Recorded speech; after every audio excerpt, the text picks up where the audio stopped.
واللہ ما طلعت شمس ولا غربت. برسات کے مہینے میں ہم نے دیکھا کہ ہر جگہ نمی ہوتی ہے.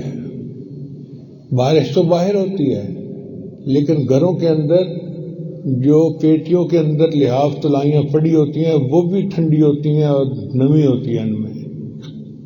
حالانکہ وہ تو کمرے کے اندر ٹرنک کے اندر تھیں مگر نمی کا اثر وہاں تک بھی پہنچ گیا. اسی طرح رمضان مبارک کا مہینہ مغفرت کا مہینہ ہے اور اس کی مغفرت نیکوکاروں تک تو آتی ہی ہے، گناہگاروں تک بھی آتی ہے. ہر بندہ رمضان شریف کی رحمت سے نفع اٹھاتا ہے، ہر بندہ. یہ ذہن میں رکھیے کہ ہر بندہ. مغفرت کی بنیاد انسان کے اعمال نہیں ہے، انسان کا ایمان ہے. یعنی اللہ کے ہاں جو مغفرت ہوگی نا وہ عملوں کو دیکھ کے نہیں ہوگی، وہ بندے کے ایمان پر اللہ تعالیٰ فیصلہ فرما دیں گے. اللہ تعالیٰ کی طرف سے رحمت جو ہے وہ انسان کے ایمان پر ہوتی ہے. ایمان ہے تو گناہ جتنے بھی ہوں سب معاف ہو جاتے ہیں، اللہ معاف کر دیتے ہیں. اپنی نیت ہونی چاہیے بخشش کی. ایک بزرگ گزرے ہیں، ان کا نام تھا سہل بن عبداللہ تستری رحمۃ اللہ علیہ. ایک مرتبہ ان کی شیطان بدبخت سے ملاقات ہو گئی. انہوں نے پوچھا تو کون ہے؟ کہتا ہے میں شیطان ہوں.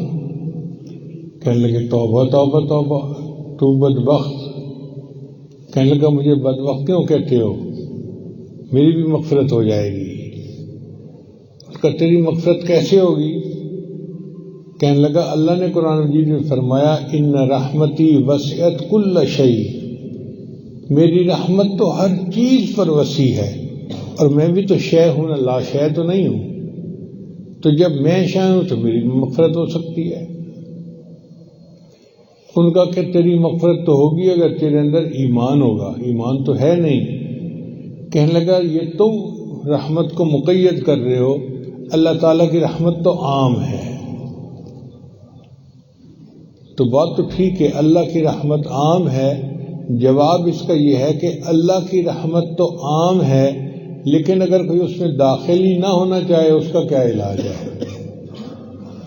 تو بدبخت رحمت میں داخل ہی نہیں ہونا چاہتا، تو جو رحمت میں داخل ہی نہ ہونا چاہے پھر قصور کسی اور کا نہیں ہے، اس کا اپنا ہے.